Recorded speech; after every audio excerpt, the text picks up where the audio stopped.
Hello, and thank you for joining me. You are watching Word of Inspiration, and my name is Dr. Bertha.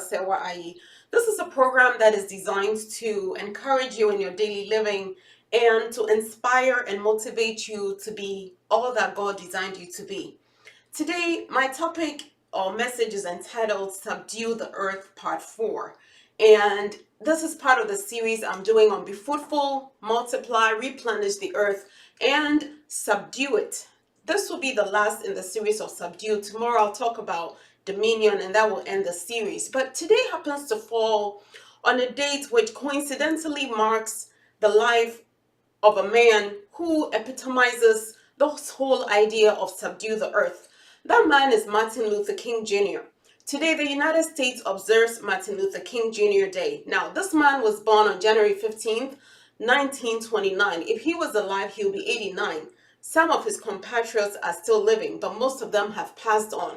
He epitomizes subduing the earth because he was a man who was born at a time when the social forces at that time required that they be subdued so that he could fulfill his potential. And he lived for others. Unfortunately, he was assassinated on April 4th, 1968.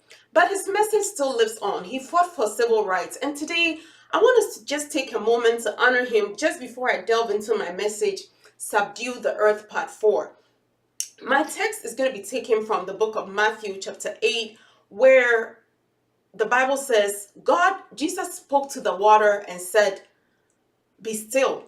And the waters obeyed him. And his disciples looked at each other and said, "What manner of man is this, that even the waves and the sea obey him?" Prior to that, Jesus had rebuked them and said, "O ye of little faith." You know what that meant? He wanted to tell them that the same power that he's going to use to rebuke the waves and the sea, that same power resides on the inside of them. And so my goal is that by the time I'm done with this message, you will understand that subdue the earth, which means to control, to govern, to rule. God expects you to exhibit that same power on the inside of you so far as the elements of the earth are concerned, and so far as overcoming the spiritual forces of darkness are concerned. Today we honor Martin Luther King. This man was born at a time when he grew up in Atlanta, and at that time he had a very good friend. At the age of 6, his friend stopped playing with him. And when he found out, apparently his friend was white and his father had told him to stop playing with a colored boy. He grew up at a time when he had to bus across to the other side of town to go to school when there were equally good schools close by. It was the time of segregation. And so as a young minister, Martin Luther King committed himself to making sure that there was civil rights, that people of color attained equality, and he did live it. He made a statement at some point, in fact, in a popular speech he gave, "I Have a Dream" speech, which incidentally is just about 20 minutes from where I'm standing addressing you. He said, "I have a dream that one day my 4 little children would go to school and they would play with other people and be judged not by the color of their skin, but their character." Their character, not by the color of their skin, by their character. And it is interesting because Martin Luther King gave a speech, which I like to refer to it often because he called it the blueprint of life, that you should devote yourself to 3 things: dignity, excellence, and the values of beauty and justice. Dignity, why is that important? Knowing and understanding that you are somebody, you are important. And it was extremely valuable to him at that time because for generations, for 400 years, people had told a lie about colored people, black people, that we were inferior. And so if somebody's inferior, then you can sell them off like you sell fish and goats and items and jewelry. The minute you convince yourself somebody's lower than you can do anything to them. So one of the things he devoted himself to was to teach us about dignity, self-worth, value, and it plays close into what I'm going to be sharing with you, that God has given you the power to subdue the earth. And if you want to honor Martin Luther King today, it's not about taking to the streets or complaining about how people of different races like the Chinese, Europeans, Caucasians think and treat black people. It's about having dignity within your own self. not just in your schools, in your homes, wherever you are, that if somebody in your life treats you with less dignity, makes you feel of less value, devalues you, you need to stand up for yourself and believe that you have been created in the image of God, and you do not, N-O-T, tolerate any human being who insults you, verbally abuses you, emotionally abuses you. It's a no. You have to stand up for it. That is what Martin Luther King had to stand up to. In fact, when I think about the things that they were able to achieve at that time, a lot of people today may not be able to do that, because you need to have a sense of self-worth. You need to be able to stand up and speak truth to power. That is what is going to help you fight for your rights. If he had been afraid and less dignified, he wouldn't have been able to achieve what he did. But he believed himself, and that's what I want you to do right now. Believe in yourself, dignity, that you have a sense of purpose, that you are here for a reason. The other thing he mentioned was excellence, that whatever you do it with all your heart. Don't do things haphazardly, which is one of the major differences between sometimes developing countries and developed countries. Why is it that you have countries where they've been able to mix science and technology with their daily life, come up with vacuum cleaners, come up with washing machines, and there are other parts of the world where things are still rudimentary? If you're a scientist, a doctor, a lawyer listening to me, if you live in any of the third world countries or developing countries, I want you to devote yourself to combining science and technology with what you do. Let's build machines, let's build cars, let's innovate. Let's do things so that people will stop thinking that the black person is inferior. And the other thing he committed himself to was beauty. He said, beauty and fighting for equality, devote yourself to it, because nobody is going to believe those things about yourself. And secondly, when he talked about beauty, he meant beauty of love, the power of love. That's what drove him to be able to do what he did. And he made a powerful statement. He said, never allow anybody to pull you down to a level so low that you begin to hate them. Yes, racial inequality and tension. People will come up with Black Lives Matter. In the 70s, people came up with the Black Panthers. If you're motivated by hate, you can never get anything done. Don't allow anybody on an individual level, on a social level, at a school level, community level, racial level, don't ever allow anybody to make you so angry that you become hateful of them. Always choose love. And I'm going to share some of the quotes that he shared with you. He said, love is the only force capable of transforming an enemy into a friend. He said, he who is devoid of the power to forgive is devoid of the power to love. I believe that unarmed truth and unconditional love will have the final word in reality.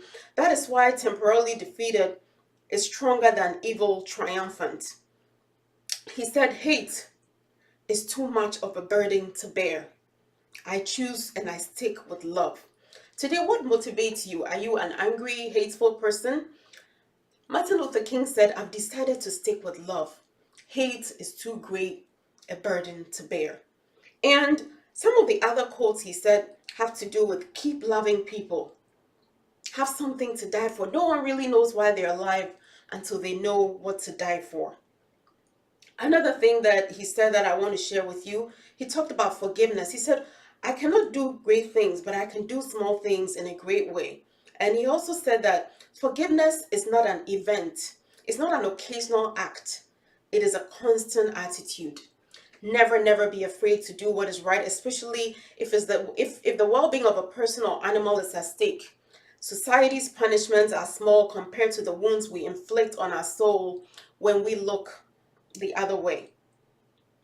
And he gave some rather interesting quotes on equality and freedom. He said, freedom is never voluntarily given by the oppressor. You have to seek it and demand it. Now, I also want to address this issue that there are some people of color who have felt that Martin Luther King just fought for civil rights in the United States. Well, I have news to share with you. I don't know how many of you know that Pan-Africanism was something that was coined in the 1960s by people who had been educated in their minds, who equally wanted to fight for civil rights and maintain equality for people of color.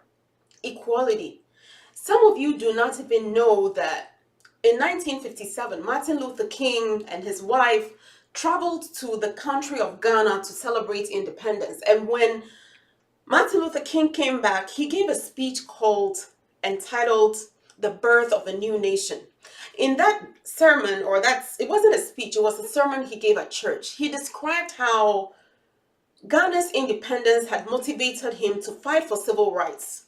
However, today, much as Kwame Nkrumah, the first president of Ghana, influenced Martin Luther King in a positive way, you have people of color who are under this notion that people of African descent should not have the same benefits as African Americans. You look at Cornell University and Harvard, where people of African descent have managed to get in there, have obtained scholarships, and the African Americans are mad. They get on the streets and they go on riots.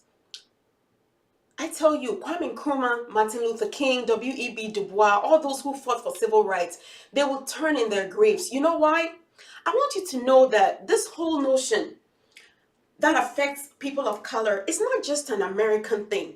In fact, you should ask yourself, why am I an African American? It's because at some point there was a lie that said that black people are inferior, which gave birth to slavery. And so for 500 years, black people were taken from their African countries or their African continent at the time and transported to Jamaica, Caribbean, and to the United States and to Brazil.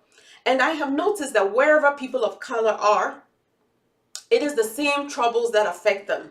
Whether it's in South Africa as apartheid, whether it's in East Africa, in Kenya and Uganda, whether it's in Ghana, it's in Brazil, Jamaica, Bahamas, or United States of America. So I don't ever want my African American brothers and sisters to think that it is their fight. Africans are different. No, we have the same skin pigment and face the same situations, having to educate our minds.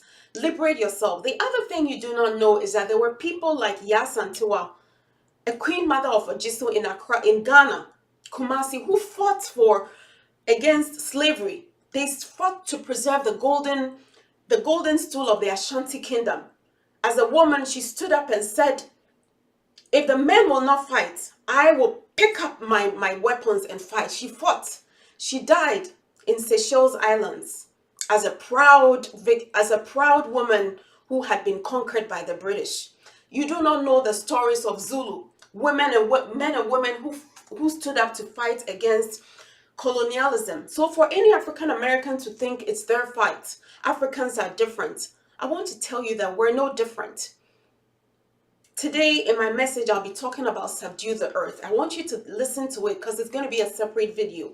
And understand that today, as we honor Martin Luther King, it's not an American fight. Martin Luther King represents probably just a slice of the fight that went on so that black people of color can gain their dignity, the spirit of excellence, and the spirit of God that dwells in them.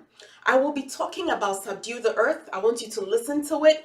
In it, I talk about how we have spiritual authority and authority over the elements, which is what Martin Luther King had to believe in. If he didn't believe in God and he did not believe in Jesus Christ, he would not have had the strength, the capability to do what he did. In fact, I believe that it was the Spirit of God that was working in him so powerfully. It's because he understood the topic I will be discussing in Subdue the Earth Part 4 that he had the strength. If he was not a believer, if he was not a strong Christian, he would never have been able to achieve civil rights. Because when the FBI was tapping him, wiretapping his home were being bombed, he was being thrown into jail, he took strength from Paul. He wrote from the Alabama jail that he was fighting for something he believed in. Do you believe in Jesus Christ? Do you believe in the Christ of Martin Luther King? I want to encourage you to listen to Subdue the Earth Part 4. I intended for this to be an introduction, but it looks like it's going to be a whole video. But it's been a pleasure talking with you, and I want you to listen to Subdue the Earth Part 4 by all means. Say this after me. I'm a proud person of color. I am black and I'm beautiful. My hair is curly for a purpose. My skin is dark and lovely. Yes, I may have been despised, but I've been made in the image of God. God richly bless you.